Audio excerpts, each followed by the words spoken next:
Hello students. आज की class में हम लोग चैप्टर नंबर 8 हम लोग स्टार्ट करेंगे। ओके, लास्ट क्लास में हम लोग जो स्टडी किए थे दैट इज चैप्टर नंबर 5 में word coordinate system, user coordinate system हम लोगों ने पढ़ा था।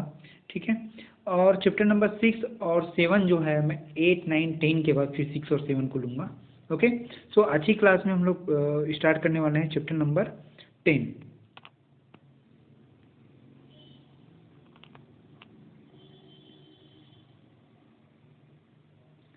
Sorry, chapter number 8।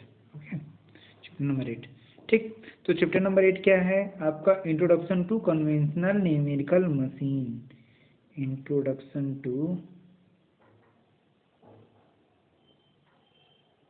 Conventional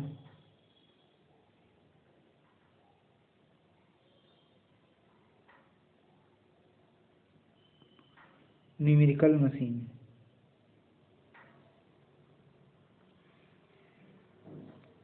numerical control. ठीक है, तो क्या है चैप्टर नंबर 8 आपका? Introduction to conventional numerical control. तो सबसे पहले हम जानने की कोशिश करते हैं कि आपका न्यूमेरिकल कंट्रोल होता क्या है। ठीक है, इंट्रोडक्शन। तो उससे पहले थोड़ा सा कैड और कैम में क्या ज़रूरत पड़ता है, क्यों ज़रूरत पड़ता है, उसके बारे में थोड़ा सा देख लेते हैं। ठीक, तो सबसे पहले हम लोगों ने क्या पढ़ा? CAD, introduction of CAD. और कैड पढ़ा, उसके बाद कैड के अंदर में कौन सा सॉफ्टवेयर पढ़े हम लोगों ने? Auto CAD. ऑटो कैड, ठीक है। तो कैड हम लोगों ने सबसे पहला इंट्रोडक्टरी पार्ट कैड का देखा है चैप्टर नंबर 1 में। चैप्टर नंबर 2 में ऑटो कैड हम लोगों ने पढ़ा। ऑटो कैड क्या होता है, ऑटो कैड के कमांड्स क्या हैं। ठीक है, फिर चैप्टर नंबर 3 भी ऑटो कैड से रिलेटेड था, चैप्टर नंबर 4 भी ऑटो कैड से रिलेटेड था, डायमेंशनिंग था, और चैप्टर नंबर 5 जो है कोऑर्डिनेट सिस्टम था। तो सारे जो चैप्टर नंबर 5, 6, 7 तक जो है वो किससे रिलेटेड है? ऑटो कैड से रिलेटेड है। कैड और ऑटो कैड से रिलेटेड है। ओके, ठीक है। तो आपका अब चैप्टर नंबर 8 to 10 जैसे कि मैंने बताया था कि ये पार्ट है कैट का 1 to 7 जो है 1 to 7। ठीक है, और 8 to 10 किसका पार्ट है? कैम का। अब कैट कैम क्या होता है ये भी मैंने बताया था इंट्रोडक्टरी क्लास में। क्या बताया था एक बार थोड़ा सा रिवाइज कर लेते हैं। कैट क्या है? Computer aided drafting. कैम क्या है? Computer aided manufacturing. ओके, तो कंप्यूटर एडेड ड्राफ्टिंग और कंप्यूटर एडेड मैन्युफैक्चरिंग क्या है? जैसे कि हम कोई भी प्रोडक्ट बनाना है, ठीक है, तो किसी भी प्रोडक्ट का क्या होता है? सबसे पहला आइडिया आता है, एक दिमाग में बत्ती जलता है, आइडिया आया। ठीक है, चलो आइडिया आया, इस आइडिया को सबसे पहले कॉन्सेप्चुलाइज करना पड़ता है। क्या करना पड़ता है? कॉन्सेप्चुलाइज। तो कॉन्सेप्चुलाइज कैसे होता है? कंप्यूटर स्क्रीन की सहायता से कर सकते हैं। ठीक है, तो यहाँ पे कॉन्सेप्चुलाइज करने के लिए जो कंप्यूटर स्क्रीन की सहायता लेते हैं, वहाँ से हमारा कैड चालू जाता है। वहाँ से हमारा कैड चालू हो जाता है, डिज़ाइन और ड्राफ्टिंग वाला पार्ट। ओके, देन जब हम उसको ड्राइंग बनाएंगे, ड्राइंग बना के फिर उसका एनालिसिस करेंगे, एनालिसिस करके फिर उसका ड्राफ्टिंग करेंगे। ठीक, तो ये सारे पार्ट जो एनालिसिस और ड्राफ्टिंग का जो पार्ट होता है, जैसे कि आपने कोई भी ड्राइंग बना दिया, ठीक है, अब वो ड्राइंग बना दिया, ड्राइंग को आपने जैसे कि सपोज टू आपने एक, चलो ये रेक्टेंगल है, इसी को मैन्युफैक्चर करना है, तो with the help of AutoCAD software आपने इसको, या फिर इंडस्ट्री में क्या होता है, with the help of AutoCAD software पहले इसको क्या करते हैं? बनाते हैं। ठीक है, अब इसको बनाने के बाद, इसका डिज़ाइन करने के बाद, इसका ड्राफ्टिंग करने के बाद, इसको डायमेंशनिंग देने के बाद इसको क्या करेंगे? टेस्टिंग करेंगे थ्रू कैड सॉफ्टवेयर ऑल्सो। ठीक है, कैड सॉफ्टवेयर के थ्रू ही, हमको भी मैन्युफैक्चरिंग नहीं करना है, कैड सॉफ्टवेयर के थ्रू ये देखना है कि ये कितना लोड ले लेता है, क्या कर लेता है। तो उसके लिए वो बहुत सारे डिफरेंट डिफरेंट सॉफ्टवेयर है जो मैंने इंट्रोडक्टरी क्लास में आपको ऑलरेडी समझाया है। ठीक है, तो ये हुआ कैड का पार्ट। अब ये तो मैंने क्या कर लिया, पूरा उसका ड्राइंग कंप्लीट कर लिया, उसका एनालिसिस भी करके देख लिया कि हाँ सारी चीज़ें सही है, बन सकता है। ठीक है, अब नेक्स्ट थिंग कैम का पार्ट। अब उसको रियल टाइम मैन्युफैक्चरिंग का पार्ट आता है। किसका पार्ट आता है? कैम का। Cam, okay. तो कैम क्या होता है ये हम अभी देखते हैं।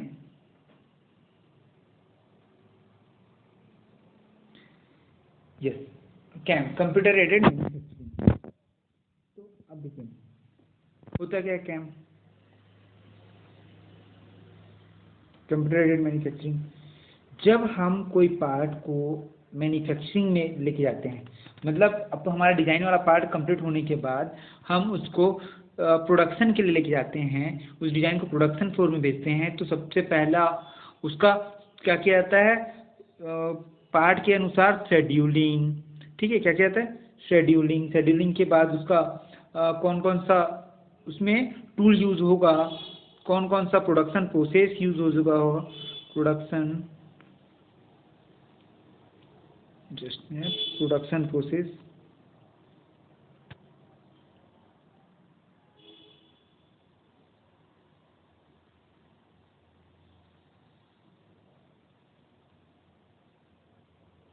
ठीक है, कौन सा प्रोडक्शन प्रोसेस होगा, कौन सा टूल्स यूज़ होंगे, ठीक है, कौन सा मशीन्स यूज़ होंगे। ठीक, ये सारी चीज़ों का डिटेलिंग किया जाता है। देन फिर मशीन जो न्यूमेरिकल कंट्रोल मशीन्स है उसकी सहायता से क्या करते हैं, उसकी सहायता से प्रोसेस को कंट्रोल करते हैं, उसकी सहायता से प्रोसेस को कंट्रोल करते हैं। किसमें, कंप्यूटर एडेड मैन्युफैक्चरिंग में। तो मैंने ऑलरेडी ये आपका चैप्टर नंबर 1 में कवर करवाया हुआ है। ठीक है, ठीक। तो अब आगे बढ़ते हैं, अब आते हैं मेनली सिलेबस में। ये तो कैड कैम का जस्ट इंट्रोडक्टरी पार्ट हो गया। ठीक, अब हम बेसिकली न्यूमेरिकल कंट्रोल मशीन होता क्या है उस पर आते हैं। Okay, sorry, numerical control machine होता क्या है उस पर आते हैं। ठीक, तो सबसे पहले हम देखते हैं न्यूमेरिकल कंट्रोल मशीन।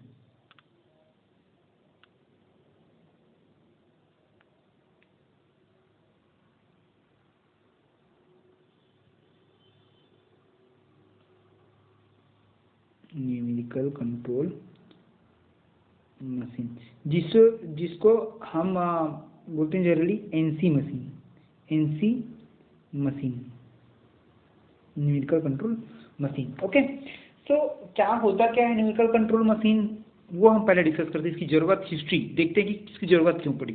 ठीक, तो न्यूमेरिकल कंट्रोल मशीन क्या होता है, एक ऐसा मशीन जिसकी सहायता से जिसकी सहायता से हम प्रोसेस को कंट्रोल करते हैं using alphabet and numeric data, using alphabet and numeric data. ठीक है, चलो इसको थोड़ा डेप्थ में देखते हैं है क्या।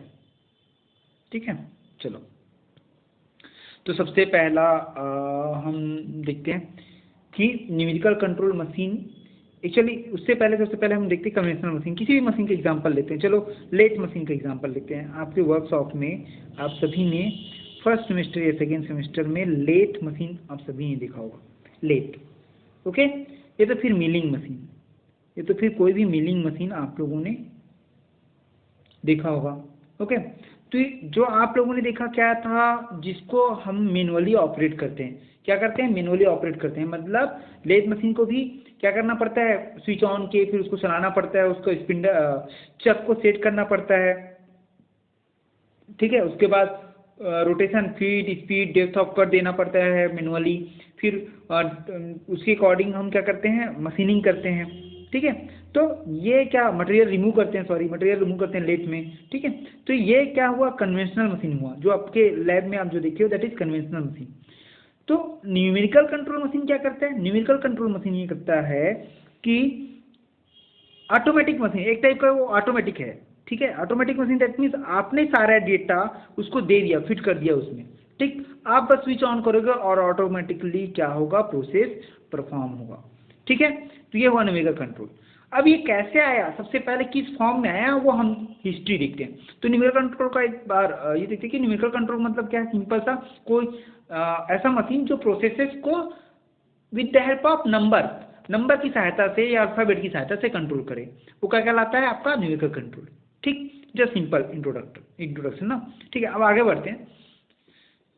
एक्चुअली आया कहाँ से कॉन्सेप्ट, 1940 में, कब, 1940 में एयरफोर्स। ठीक है, एयरफोर्स ने यूएसए बेस्ड एयरफोर्स ने क्या किया था, एक सजेशन दिया कि कोई ऐसा मशीन डेवलप होना चाहिए जिससे हमको जिसमें हमको एक्यूरेट काम मिले और हमको मैनुअल जो एरर है वो हम उससे बच जाए। ठीक है, तो उसके बाद ही ये मशीन का मेन जो पार्ट है वो चालू हुआ।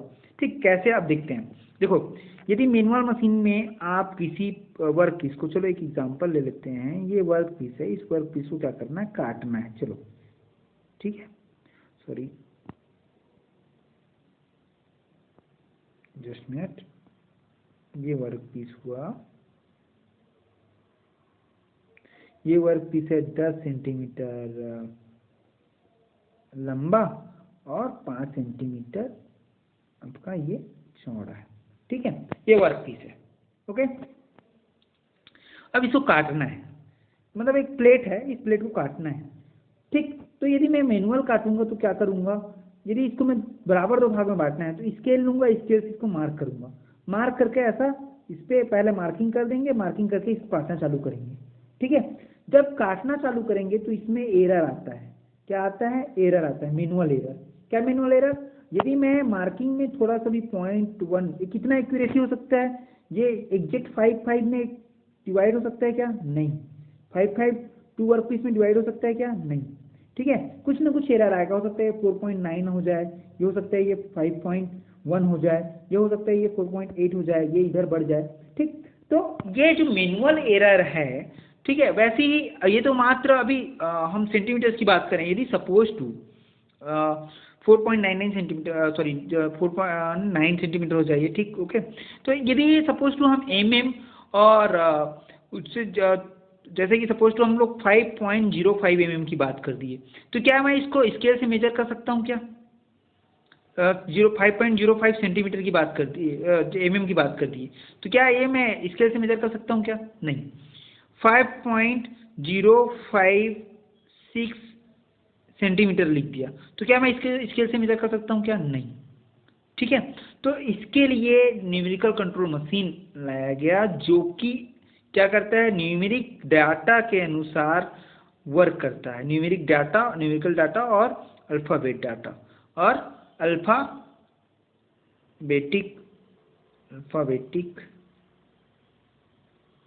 डाटा। ठीक है, ओके, तो इसको अच्छे से लिख देता हूँ। सबसे पहला न्यूमेरिक,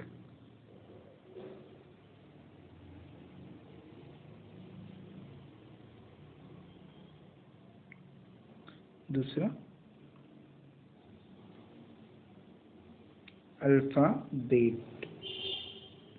अल्फाबेट। ठीक है, मतलब न्यूमेरिक डाटा या तो फिर अल्फाबेट डाटा, इसको अपन बोलते हैं जनरली अल्फा न्यूमेरिक डाटा बोलते हैं। ठीक है, नया नंबर से या तो फिर ABCD जो अल्फाबेट्स है उससे कंट्रोल होता है। ओके, तो ये तो उसके बाद 1940s में सजेशन लिया। 1940s में सजेशन देने के बाद 1949 में एयरफोर्स ने एक मशीन डेवलप किया। ठीक है, अब ये क्यों सजेशन दिया, क्या प्रॉब्लम था उसको, क्योंकि जब एयरफोर्स के विंग्स जो बनते हैं वो बहुत ज़्यादा, आपको देखोगे जो प्लेन के विंग्स जो बनते हैं ऐसा, ठीक है, वो बहुत ज़्यादा क्या रहता है, एक्यूरेट रहता है, एक्यूरेसी उसमें बहुत इंपॉर्टेंट रहता है। ठीक है, प्रिसीजन बहुत ज़्यादा इंपॉर्टेंट रहता है, तो उसको जो नॉर्मल मशीन है उसमें उतना एक्यूरेसी, उतना प्रिसीजन नहीं मिल सकता। ठीक है, इसी कारण एनसी मशीन के लिए फोर्स बनाने के लिए उन लोगों ने सजेशन दिया। तो फोर्स ने 1949 में एक मशीन डेवलप किया जो स्मूथ प्रोफाइल जनरेशन करता था।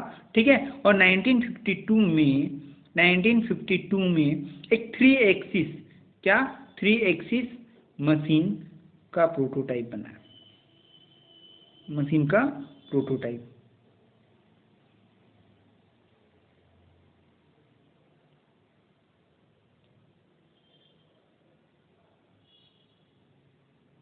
ओके, ठीक है, किसमें, 1952 में।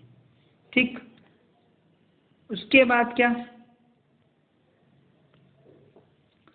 उसके बाद 1955 में ये इंडस्ट्रीज को, स्मॉल इंडस्ट्रीज को अवेलेबल कराया गया। ठीक, तो ये हुआ इंट्रोडक्शन पार्ट, ये क्या हुआ आपका इंट्रोडक्शन पार्ट। ओके, ये हुआ आपका इंट्रोडक्शन पार्ट। ओके, अब नेक्स्ट क्लास में हम लोग इसी का आगे करेंगे और हम लोग देखेंगे क्या डेफिनेशन और कैसे प्रोसेस